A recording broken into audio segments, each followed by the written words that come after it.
Hey, Chloe, you know how sometimes you hear these big aspirational ideas? Well, I've been really digging into one that just blew my mind about Africa. It's about how it could, literally feed the entire world. Whoa, really? That's a huge claim, Michael. I mean, when I think about food security, I often hear about challenges, not feeding the world from Africa. That's intriguing. What makes you say that? Right? It sounds audacious, doesn't it? But get this, Africa, it possesses immense natural resources, particularly like these vast expanses of arable land. We're talking something like 60% of the world's uncultivatable arable land is just there, waiting. It's not just potential, it's massive potential. Some estimates even say the Democratic Republic of Congo alone could feed 2 billion people. Can you imagine that? 2 billion? That's like a quarter of the global population, isn't it? That's absolutely wild. So it's really about the land then, the sheer amount of undeveloped fertile ground? Exactly. It's the sheer scale primarily. And not just any land, but land that could be incredibly productive. It's positioned, to contribute substantially to global food security and, potentially feed the world in the future. It's an aspiration for sure, but the fundamental resources are just there. It's pretty powerful to think about, really. Wow, 60% of the world's uncultivated arable land? That's just mind-boggling. But it's not just land, right? What about what they can actually grow there?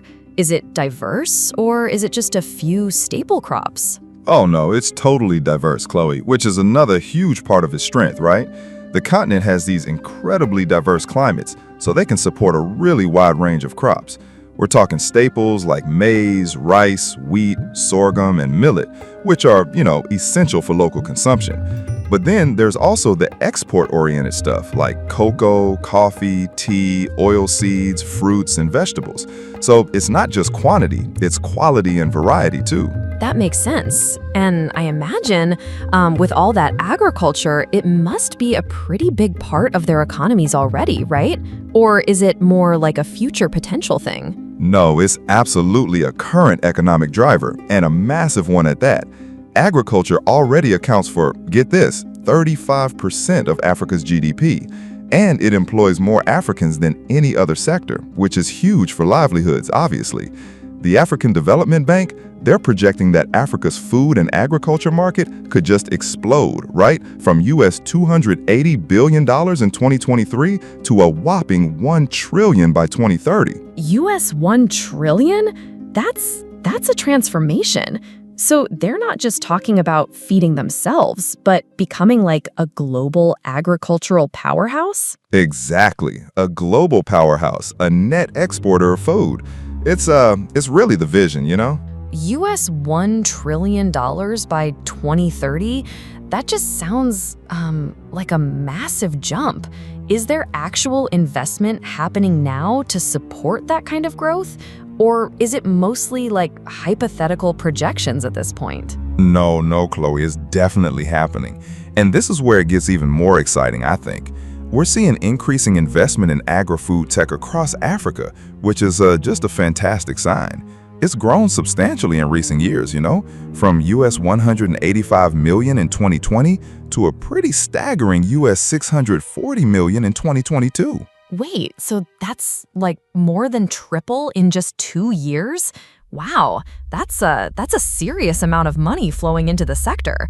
What kind of agro-food tech are we talking about? Like new farming methods or processing or? Well, it's a bit of everything, actually.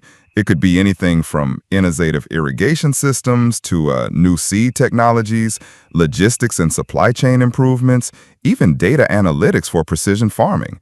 The key thing is that this growing investment, it really indicates a burgeoning interest in the sector from both internal and external players. It shows that people are seeing the tangible opportunities, not just the abstract potential. So it's not just talk, there's real capital being deployed to make these things happen. That's really encouraging to hear, especially when you think about the scale you mentioned earlier. It feels like there's a strong belief in this future. Absolutely. It's that confidence, that really fuels the transformation. It's a huge step towards realizing that trillion-dollar market. Okay, so Michael, we've talked about this incredible potential, the vast land, the diverse crops, the huge economic projections, and even like significant investment. It all sounds amazing, right? But then, why is it that when I hear news about Africa, it's often still about food insecurity, struggles?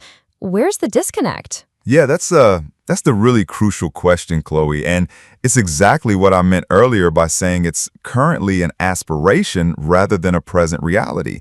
Despite all this potential, Africa right now contributes only about 10% of global agricultural output. It's a massive gap. Only 10%?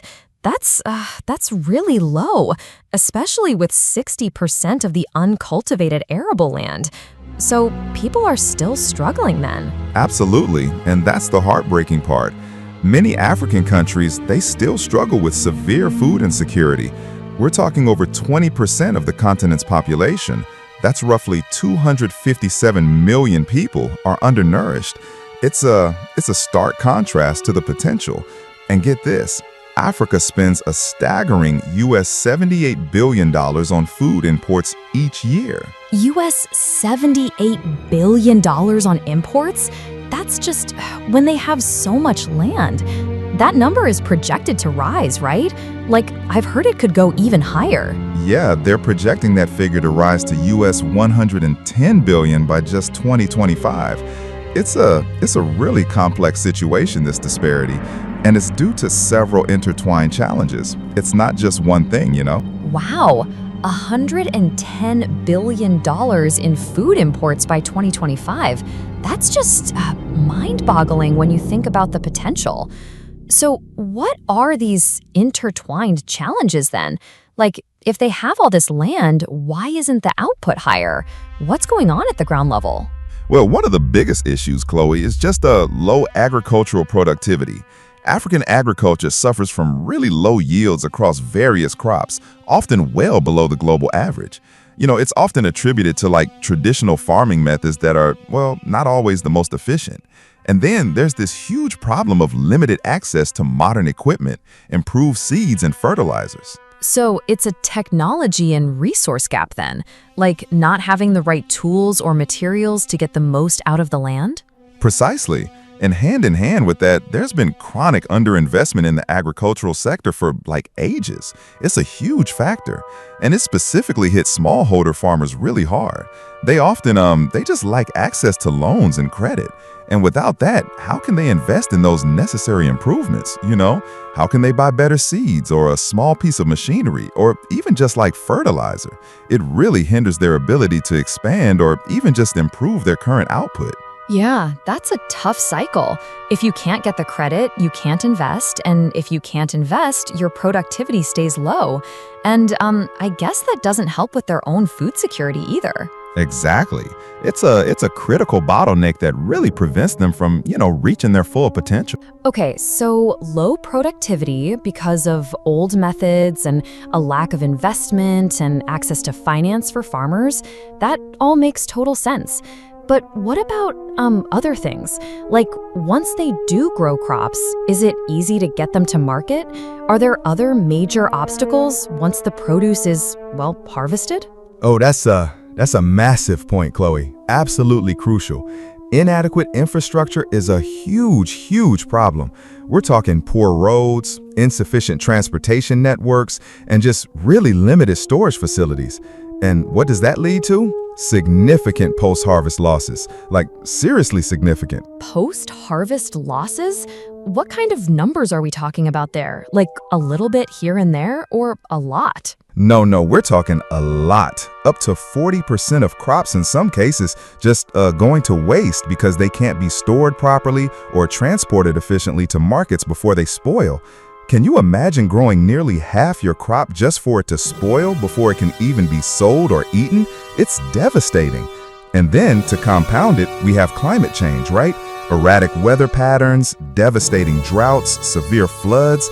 They just utterly impact agricultural productivity and food security across so many regions. Wow, 40%. That's just heartbreaking. So even if they manage to grow it, they often can't save it or move it. And then the weather just makes everything even harder. It really does sound like a perfect storm of challenges, doesn't it? It really does. It's incredibly complex, these interlocking issues.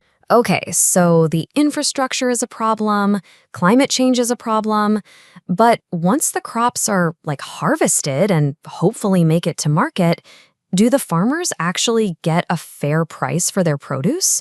Or is there another layer of challenge there? Oh, absolutely. There's another layer, Chloe. It's the whole market access and value chain issue. Smallholder farmers, they often operate in isolation, you know? They're really disconnected from fair markets and competitive prices. What happens then is you get these exploitative middlemen who just really reduce their profits, sometimes drastically. It means the farmers, who are doing all the hard work, they're not really getting their fair share. So they're growing all this amazing food, but it's not translating into sustainable income for them? That's just frustrating. And I guess that also impacts the country's economy if they're not adding value to their products. Precisely. It's not just about selling the raw materials, right? Exporting raw cocoa beans versus, say, processed chocolate, huge difference in economic gains. And then there's the policy and governance side of things. Often you find urban-biased policies that just completely neglect rural areas where most of the food is actually produced. It's like the focus is elsewhere. And, political instability and governance issues in some countries can also seriously disrupt agricultural activities, just making everything incredibly uncertain. So it's not just about the farming itself, it's the whole ecosystem around it. The market, the policies, the stability. That's a lot to untangle. It is. But that brings us to the exciting part, the path forward. Okay, so Michael, you've laid out the potential, which is just enormous, but also these really complex, significant challenges. It sounds like it's not a simple fix. So what is the path forward then? How do they even begin to, unlock all that agricultural potential? You're absolutely right, Chloe. It's not simple. It requires a really multifaceted approach. First point, and this is huge, is investment in infrastructure and technology.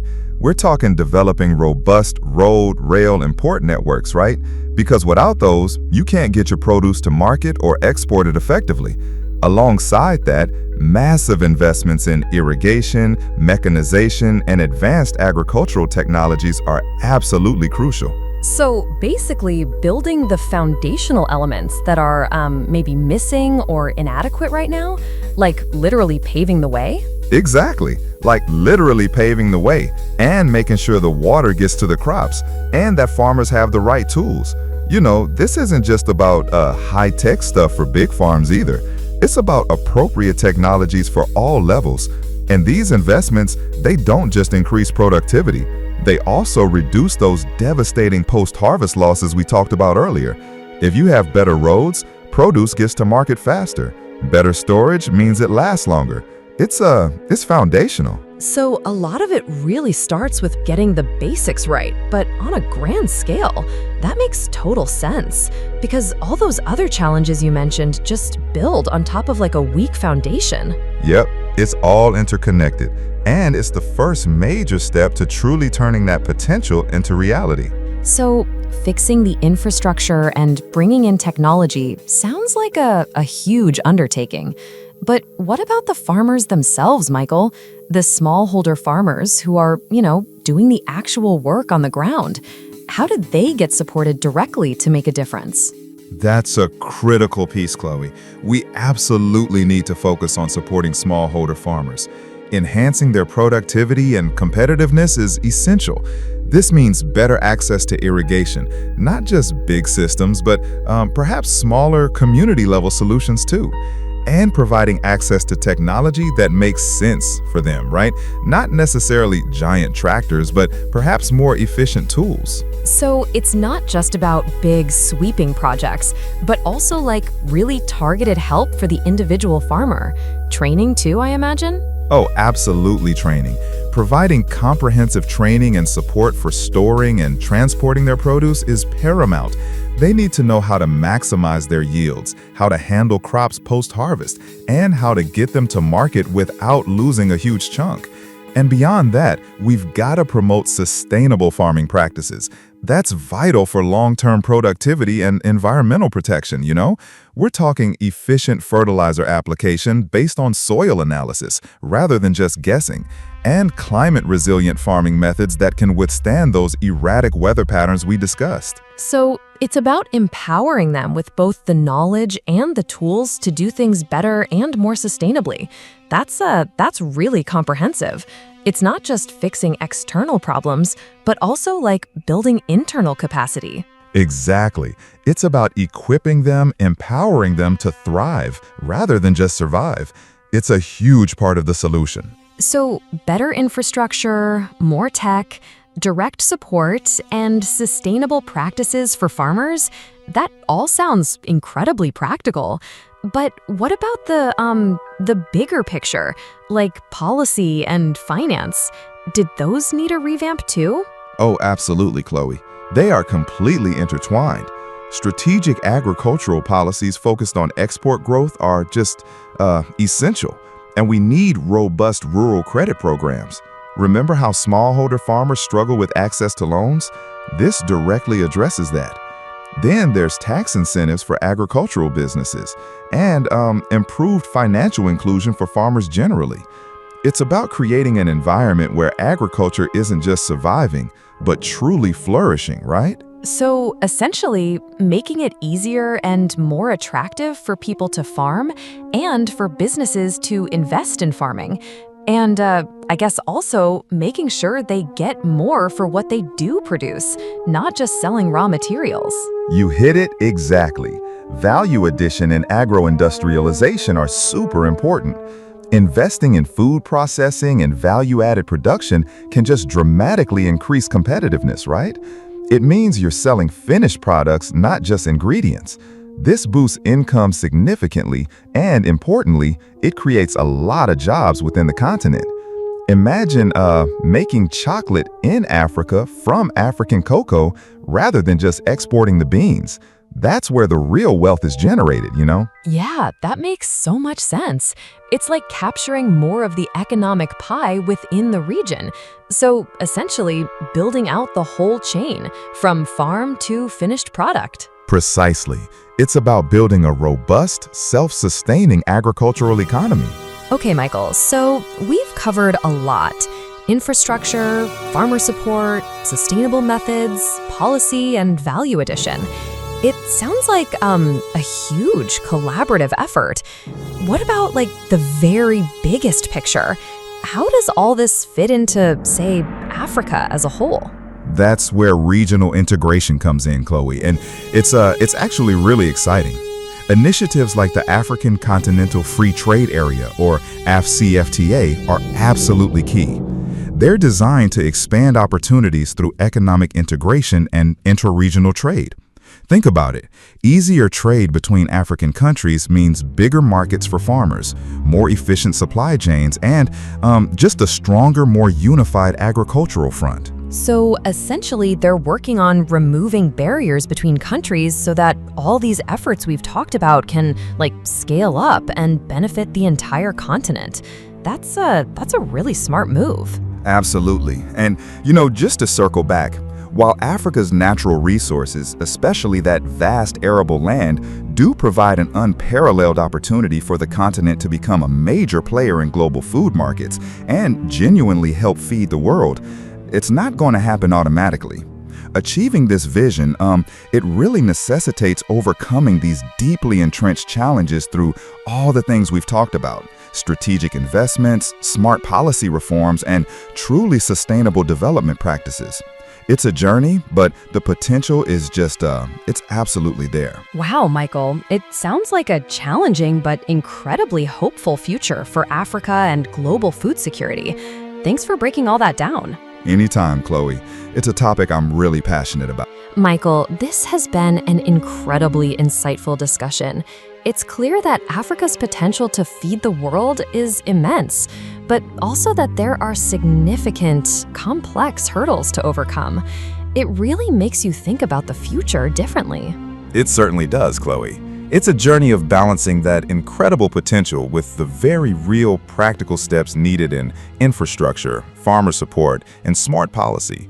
But the commitment and the growing investment are undeniably powerful indicators of what's possible. Absolutely. It's definitely a story of hope and strategic action. What a fascinating look into a crucial global issue. And that brings us to the end of today's program. Thanks for joining us, and let us know what other topics you would like to know about. So until next time.